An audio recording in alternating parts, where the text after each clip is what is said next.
Welcome to another episode of the Impel podcast. Y'all know how I do. You know how it is. This is Mr. Edward Scott. How everybody doing? How you doing? Thank you for having me. Yeah, no problem. So I like to dive into it. Let's dive into so- it. Yeah, let's dive into So it. tell me, what led to you doing 29 years? Wow. Well, I think it go back to my childhood. I was raised in Brooklyn, New York. So my environment, all I ever saw was drug dealers, pushers, life of crime. You know. So I mean, that's all I ever saw. That's all I ever saw. Right. So I think I became a part of my environment. No excuses. You know what I'm saying? I mean, I didn't have to do what I had to do. Right. But I did it. I did it because I was surrounded by that type of stuff. And I liked the nice things. I liked the cars. I liked the jewelry. I liked the women. I liked all the stuff that all the older guys had that I grew up around. They had all that type of stuff. And fast money was the way to get it. So I connected with a guy that taught me the streets. You know, he showed me how to sell drugs. And there it was. I began selling drugs. So what was the incident that actually led you to your prison time? Me and another individual had a situation going on. It was some drug, like a drug dealer went bad, and the individual didn't want to pay the money, and back then coming up, you saw a lot of scar faces, you saw a lot of bellies, you saw a movie like that, and you betrayed that. That's who you wanted to be. If someone crossed you, and you feel like someone crossed you, you know what I'm saying? It was like no means necessary. You had to do what you had to do because you didn't want to look soft in the street. So I felt like he was trying to play me. So not thinking, you know what I'm saying, with the right thinking of a person that really is not like that, but betrayed it to be like that, it caused me to almost take someone's life.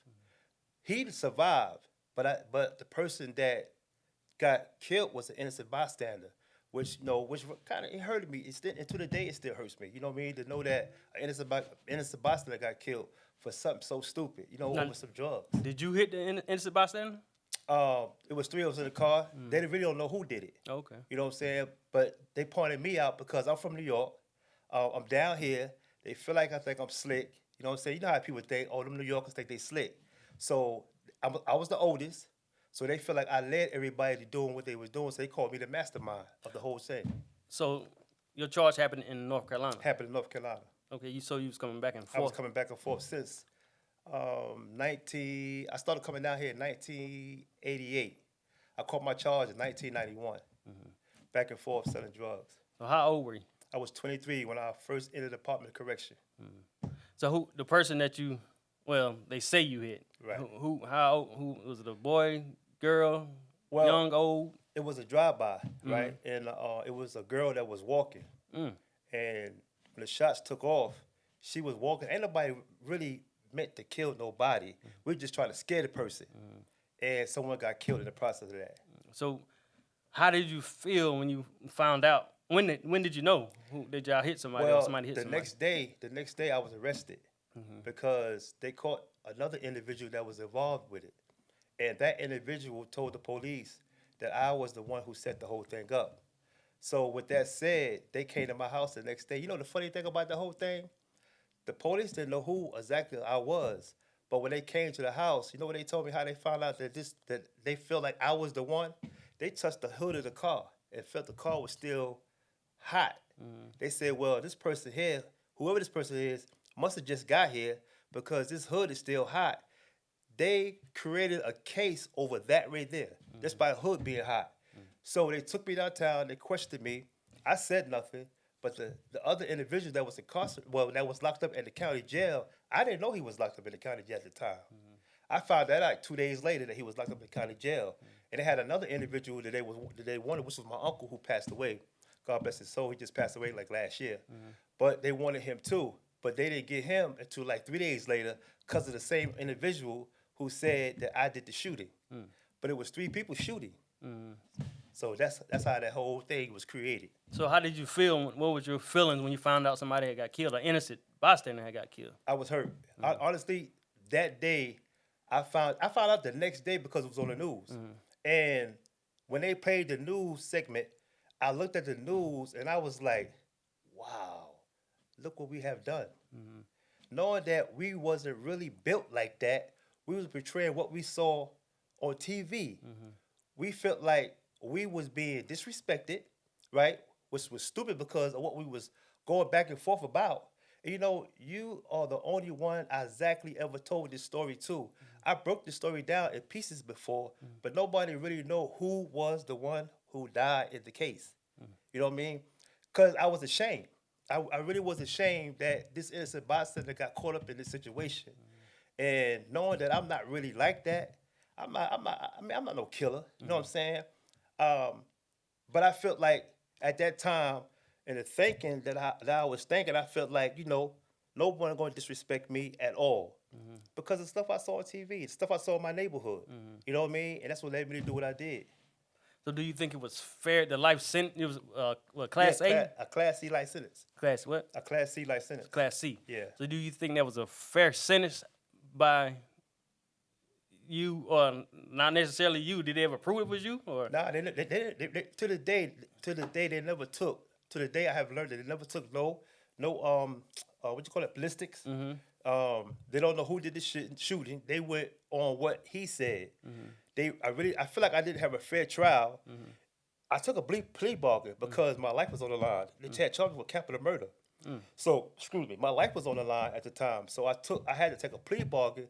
And the only reason I wasn't gonna fight the case because I don't think I was the one actually who did the shooting. I was shooting, but I don't think I was the one who actually pulled the trigger towards that girl.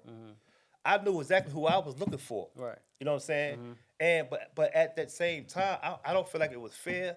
I feel like most, especially black men, that's coming into the system now, do not get a fair shot. And I'm not trying to make it as a racial thing. What I mean by that is most of us get state attorneys. Right. And when we get these state attorneys, all they want to do is solve the case. I feel like they are down with the people. You know what I'm saying? The judges, the DAs, all of them is down together. And most of us don't know the law. We learn the law when we go inside, but we don't know the law, you know what I'm saying, at all. So I feel like I didn't have a fair trial. And the only reason I did take the plea bargain because my grandparents, who had raised me, was so hurt at the time. And I was hurting them more by staying in jail and going back and forth to court. When the judge saying, we're going to charge him with capital murder, we're going to take him to the death penalty. We're going to kill him. They're not saying that, but that's what they was fighting for. Right. And I could see the pain in my grandparents' eyes. So I took the case. So I took the plea bargain, and I went for second-degree murder. I signed the paper for second-degree murder. And the crazy thing about the whole thing is I didn't understand what they was giving me.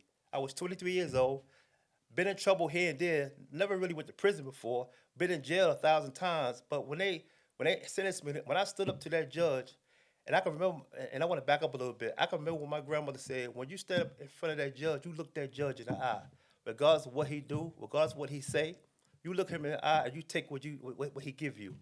And I looked him in the eye and he said, I sentence you to the Department of Correction for your, he didn't say natural life, on a Class C life sentence with the possibility of parole. And I looked at him and he gave me that and I sat back down, I signed the papers. And when I went back to the county jail, I started playing cards. I didn't realize what this man had gave me. You know what I mean? So you didn't feel no type of... Yeah. You didn't, like, man, I'm going to be gone for a long time. I didn't understand it because I didn't know nothing about the law. I really didn't understand what was going on. You know what I mean? When did you realize that it's going to be... 5 years later. 5 years later, when I knew that I would... And it might sound crazy to some people. 5 years later, I realized that, oh, my God, this is it for me, man. You know what I mean? I can remember an old timer came to me, right? And he said, man, you know what they just gave you? I said, they gave you Class C life sentence. He said, man, that means you in prison for the rest of your life, man. But see, at the time when I got my time was cut. Right. If you get 10 years, you get 5 years, and you do 2 years, you out. So I'm thinking with a life sentence, I get 20-year life sentence, I do 10 years, I'm out. But at the same time, I began, my main concentration was on what I have done. What I had hurt a family. You know what I'm saying? And did I think I deserved what I got? I don't think I deserved that much time to realize that I made a mistake in my life that I should have never made. But that mistake that I made has turned my whole life around. Right. You know what I mean? I hate that someone is gone, but it turned my whole life around, man. It made me who I am today. And I wish I could talk to the family and be like, I am so sorry for what I have done. You know what I mean? I am really so sorry for what I have done. And I didn't mean to hurt nobody. Right. You know what I'm saying? Especially no innocent bystander. So how long have you been home now? I've been home 3 years. 3 years. Yep, Okay. going on 3 years. So you pretty fresh out. Now, do you feel like, have you ever gotten counseling? Yeah, Thing like right that? now I see a therapist. Okay. Yeah, I see a therapist. I think every man and every female who's coming out of incarceration, dealing with the trauma of incarceration, should see a therapist. So You know what I mean? how's it going? It's going great, man. I mean, the person that I see, the therapist that I see gives me the opportunity to really look at myself within and how to deal with it as I travel, you know what I'm saying, and navigate throughout this world. It really helps me to be able to sit down and talk to someone and they understand exactly what I'm going through and they give me the medicine. When I mean medicine, I'm not talking about physical medicine, the medicine mentally and spiritually to be able to deal with everything that's going on out here in this world. Right. And I utilize that. You know what I mean? I utilize it and I take it out here into the society, into this community, into this world, and it's helped me to be able to deal with others. Because, you know, when you're incarcerated, it's hard to deal with other people. You got thousands of people in there. Yeah. I know you know. Yeah, most definitely. So have you, your grandparents, are they still living? Or? No, my grandmother passed away. My grandfather passed away. You know, when I talk about my grandmother and grandfather, man, they were my rock. You know what I mean? I had good grandparents. My grandparents was middle-class people. I didn't have to do the things I done because my environment was doing it. And how I got caught up in my environment is my mother. My mother has done nothing to me to make me do what I did. But the neighborhood she lived in, that's all they did. You know what I mean? And I used to love to go over there, you know what I'm saying, because it was like gold over there in my eyes. I mean, everything was like moving so fast, everybody doing their thing, you know what I'm saying? But when I go to my grandparents' house, it's like, you know how, I mean, you know how it is when you go on. So why don't you think you could have stayed, don't you think you could have stayed out of that environment as far as your mother? Nah, because I love my mother so much. My mother she was somewhat a street person. Okay. And I love my mother so much, and I wanted to be with my mother. You know what I'm saying? I love to hang around my mother. She was she was strict too, to a degree, but she allowed me to do a lot of things that I think that she should have did, but I still love her. You know what I mean? But she tried her best to keep me from the things that she was doing. But you know how that goes. I mean, when I'm around her, I just love to be around her because she allowed me to do a lot of stuff. Right. You know what I'm saying? But my grandparents was good grandparents. My grandmother was a wonderful lady. My grandfather, he was a great man, man. He showed me how to be a man physically. The only thing I was missing was the verbal. And I think that's important when a young man needs a father or a grandfather to show him something verbally, to tell him something verbally. To tell him something verbally. Because without the verbal part, the physical is great, but sometimes people can't catch hold to what you're trying to teach them if you're not actually speaking. I'm going to give you a good example. My grandson, he's not really my grandson, but he's like my grandson. It's my wife's grandson, but he's my grandson. You know what I mean? The other day, he was real short. The other day, he was playing his PlayStation, and he said this word, a terrible word he said. And I said, Caleb, what you say? He was like, I didn't say nothing. You know what I mean? And I know it. And so when I called him in there, he said, I didn't say nothing. I said, Caleb, I heard you. So you going to lie right in my face. And he was like, but I didn't say nothing. And then his mother got on him, and then he started crying. So once I let him, you know, I let him embrace that emotion. And then when I called him back in there, I explained to him why I got on him the way I got on him. And I think that's what I was missing. You know what I'm saying? Someone telling me something verbally. You can show somebody something all day, but that don't mean they're going to catch hold to it. Right. You know what I mean? And that's why I try to teach my grandchildren, you know what I'm saying, as they grow up, look, this is why I did what I did. If I tell them don't touch that stove because it's hot, this is why I don't touch that stove because it's hot. Right. Give them better direction. Right. Like I said, I'm not blaming nobody, but I'm just saying verbal and physical is good when you teach as a child. And I think I was missing that. Right. So you mentioned your mother, your grandmother, and your grandfather. Did you ever know your father? Was he around? I think I saw my father 2 times, man. You know what I'm saying? He passed away. I think I saw him twice. out of my whole adult life. And he just passed 3 years ago. You know, I just had got out. You know what I'm saying? And So that was the first time you seen him when you got out? Second time. Second time? Okay. no, I'm sorry. I saw him the first time I was 17. The second time I saw him, I was getting sentenced. So he never tried to get in contact with you or talk to He you? tried here and there. You know, he tried to be a dad here and there. But you know how it is when you kind of like, stern on how you feel about your father. Right. You know what I'm saying? I mean, I didn't hate him, but I feel like he abandoned me, and I didn't know why he abandoned me. You know what I'm saying? And as I got older, I feel like I don't know what happened between him and my mother, so I can't say too much about it's his fault or it's her fault. Right. It was something that they had going on. So at the end, before he passed away, I told him I love him. I don't understand what happened between you and my mom, but hey, I love you, man. You know what I'm saying? And then, like I think about 6 months, 7 months later, he passed away. Sorry to hear that. Yeah. So do you ever feel like, now that you've been out 3 years, do you ever feel like you're behind? Like every day you get up, you have to grind and go get it to catch up? I definitely do. I definitely do. It seemed like, well, I'm not gonna say that I try to catch up. I try to take the middle course every day I get up. And what I mean by that is that I live day by day. You know what I'm saying? I'm not trying to rush nothing. I get up every day faithfully, 4:30 in the morning, like when I was in prison. Do my rituals, you know what I mean? Pray, you know what I'm saying? Then I hit the road. Right now, me and a partner of mine, William Elmore, we own our own landscaping business. So I get up, I do, like I said, I do my rituals, then I head to our shop. We got an office on Mangum Street in Durham. And I head to my shop, you know what I'm saying? So like I take the middle course every day, man. I just deal day by day. I don't try to rush nothing. I don't try to speed nothing up, because I think that when you do that, you'll crash. I noticed that a lot of people out here in this world now, even when they drive, they flying, right? And it's like, where you going? Right. I mean, you just passed me, right? And I'm right here behind you. So I look at life situations like that. I'm not going to rush, because I'm not going nowhere. I mean, why should I rush for? It's not taking me nowhere. You know what I'm saying? Take my time. Look at everything for what it is. Build on it. Utilize what I got and keep moving on. Right, some good stuff. So you're a co-founder of, is it Wounded Healers? Yeah, co-founder of Wounded Healers, me, William Elmore, Tommy Green, older guy named Tom McQuissit, a guy named Jarrell Clayton. We are actually the co-founders. And let me tell you a little about Wounded Healers real quick. I can remember being at Orange Correctional Facility. And at Orange Correctional Facility, they have like yoke fillers.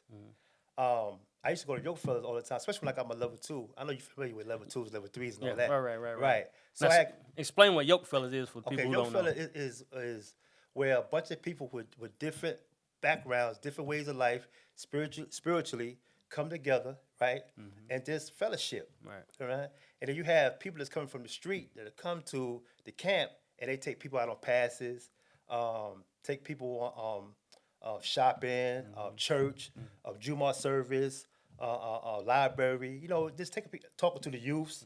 Just take them different places. And I had met a guy named Tom McQuissit, and I used to sit down with Tom and just talk about life on life terms, right?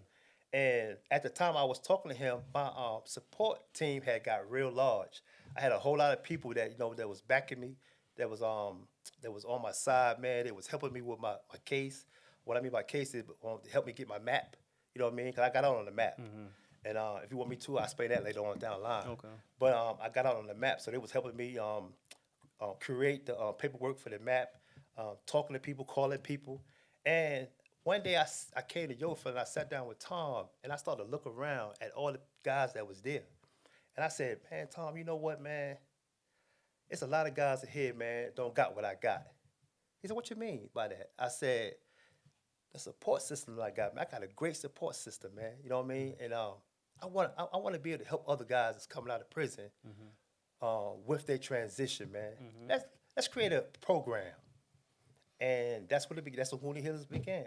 And Wounded Healers is a program to help individuals who's coming out of incarceration with the right tools, the right resources to be able to reacclimate back into society.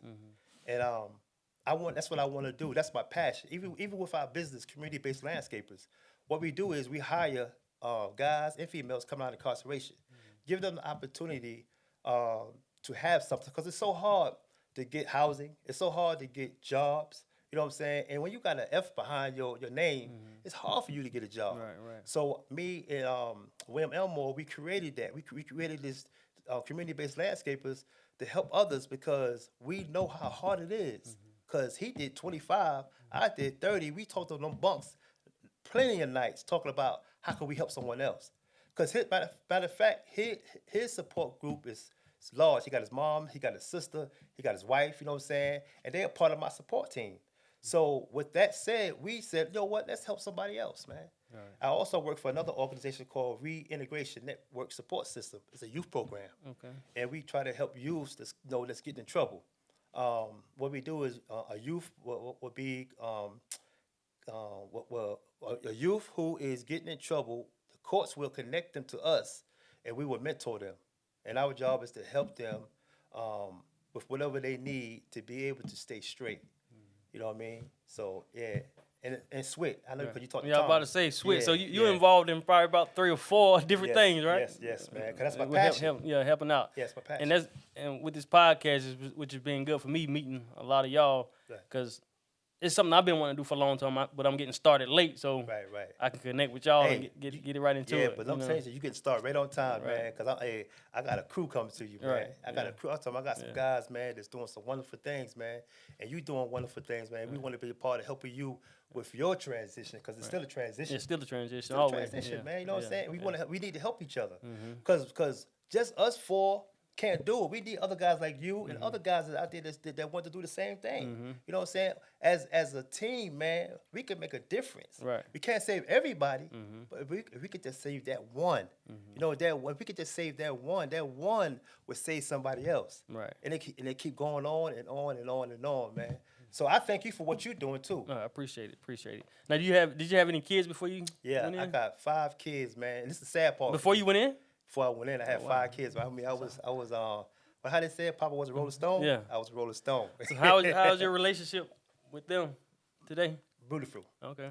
I have 2 daughters. I have 1 daughter in Arizona.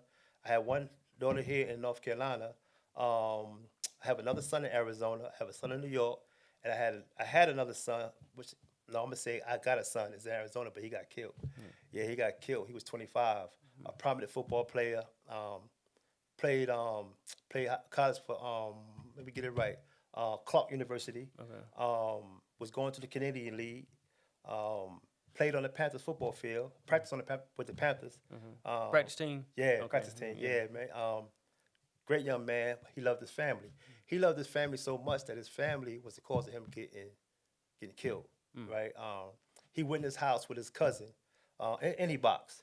So, but he went in his house with his cousin. His cousin had some stuff going on, and this is the story I got. Cousin had some stuff going on. His cousin, another guy, got into it. He started helping his cousin. Somebody came out the back room and shot him in the back. He killed him. And he was just finna leave the next following week to go to the Canadian League to play. Oh, wow. Sorry to hear that. Yeah. I got 13 grandkids too. Oh, wow. Yeah, they go hold you up, I guess. Boy, hey, just that one I got the house be holding me up. Imagine I had all them together.